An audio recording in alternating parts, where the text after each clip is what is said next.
নমস্কার, আমি ডক্টর উপল সেনগুপ্ত, নেফ্রোলজিস্ট।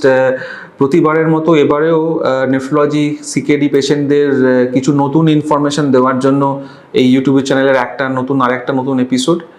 এই এপিসোডে আমি আপনাদের সঙ্গে আলোচনা করব যারা নতুন ডায়ালিসিস নিতে শুরু করেছেন বা যারা অনেক দিন ধরে ডায়ালিসিস নিচ্ছেন, তাদের ডায়ালিসিসের সময় কিছু কিছু সমস্যা টুকটাক হয়ে থাকে।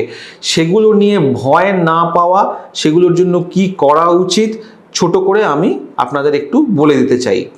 শুরুতেই বলে দিই যে যদি হাতে ফিস্চুলা তৈরি করা থাকে, তাহলে ডায়ালিসিসের সময় যে ফিস্চুলায় নিডল দিয়ে পাংচার করে সেটা অনেকের ক্ষেত্রে ব্যথা লাগে।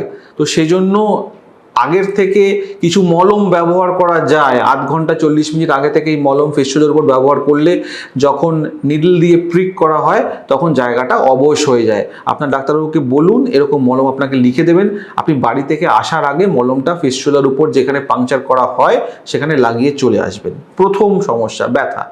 দ্বিতীয় সমস্যা যেটা মোস্ট কমনলি আমরা দেখি সেটা হচ্ছে ডায়ালিসিসের সময় ডায়ালিসিস করতে করতে মোটামুটি 3 ঘন্টা 4 ঘন্টা হয়ে গেছে, তখন ব্লাড প্রেশার ফল করা। তো যখন ব্লাড প্রেশার ফল করে সেটা সবথেকে আগে ডায়ালিসিসের টেকনিশিয়ানরা বা ডায়ালিসিসের নার্সরা ডিটেক্ট করেন।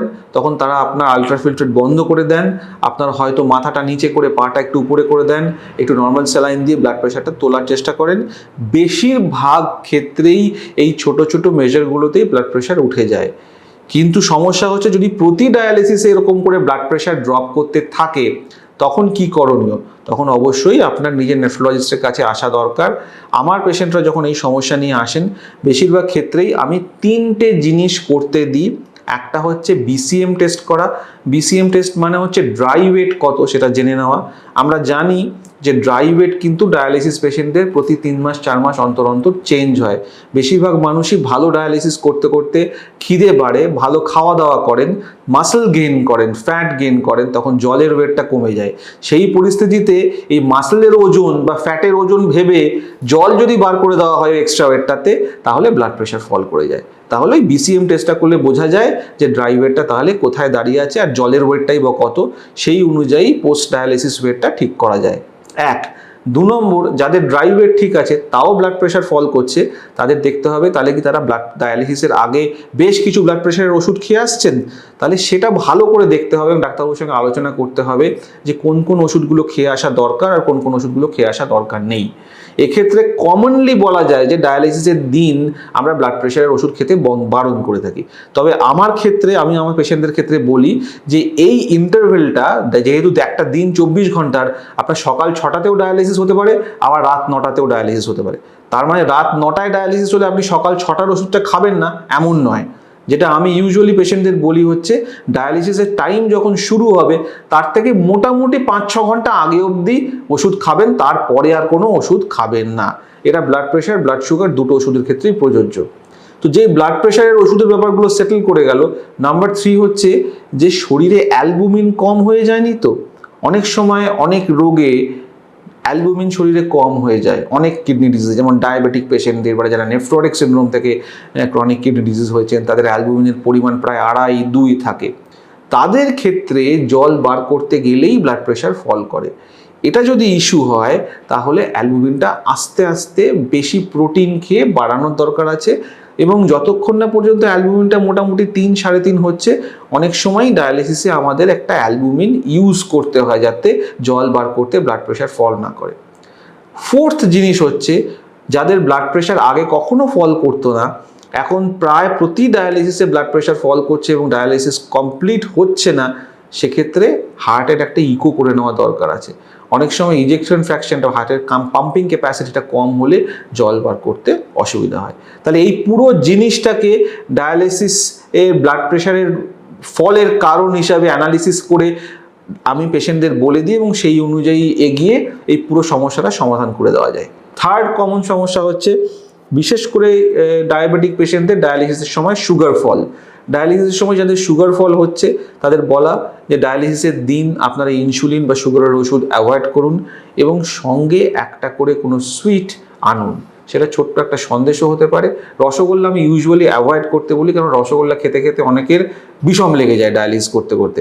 তো সন্দেশ আনতে বলি, একটা কোনো শুকনো মিষ্টি আনতে বলি, সেই শুকনো মিষ্টিরা ডায়ালিসিস সময় খেয়ে নিলে যাদের সুগার ফল হয় তাদের সুগার ফলটা অ্যাভয়েড করা যায়।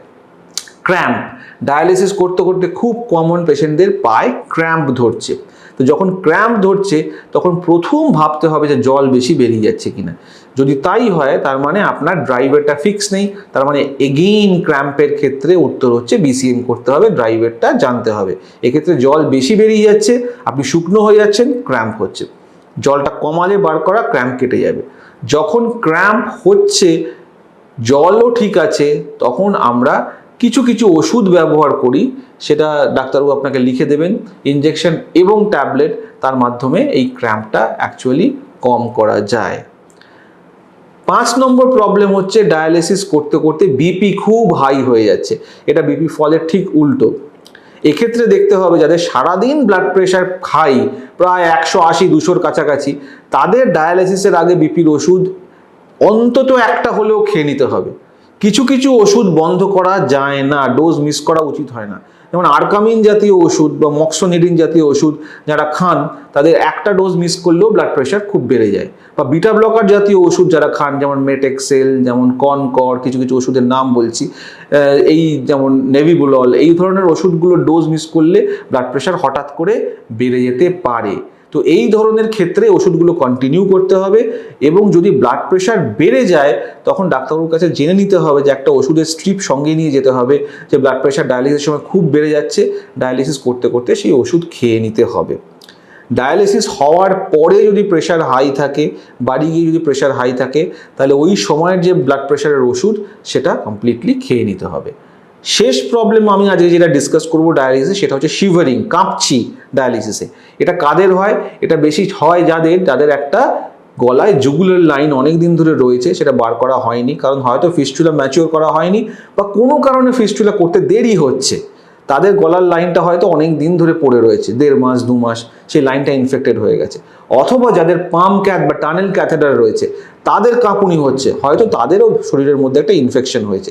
তো এক্ষেত্রে ডাক্তারবাবুর কাছে গেলেই প্রথমেই আমরা ওই লাইন থেকে বা পাম্প ক্যাথ থেকে একটা ব্লাড কালচার নিয়ে পরীক্ষা করতে বলি। ইনফেকশন এলে যদি জুগুলার লাইন হয় তাহলে তো ইমিডিয়েটলি বার করে দেওয়া হয়, আর যদি পাম্প ক্যাথ হয় তাহলে হয়তো জীবাণুটা যদি খুব সিরিয়াস জীবাণু না হয় এবং জ্বর ছাড়া, কাঁপুনি ছাড়া অন্য কোনো সমস্যা না থাকে, তাহলে অ্যান্টিবায়োটিক দিয়ে আমরা পাম্প ক্যাথটাকে সেভ করার চেষ্টা করি। যদি সেভ না হয় বা যদি খারাপ ধরনের জীবাণু বেরোয় ব্লাড কালচারে, বা পেশেন্টের পরিস্থিতি খারাপ হয়, সেপ্টিসিমিয়ার দিকে যেতে থাকে, তাহলে তার আগেই পাম্প ক্যাথ বার করে দেওয়া হয়। আজকে ডায়ালিসিসের কমপ্লিকেশন সম্বন্ধে এই পর্যন্তই। আরও অন্যান্য ছোটোখাটো কমপ্লিকেশন নিয়ে আমরা অন্যান্য এপিসোডে আলোচনা করব। নমস্কার।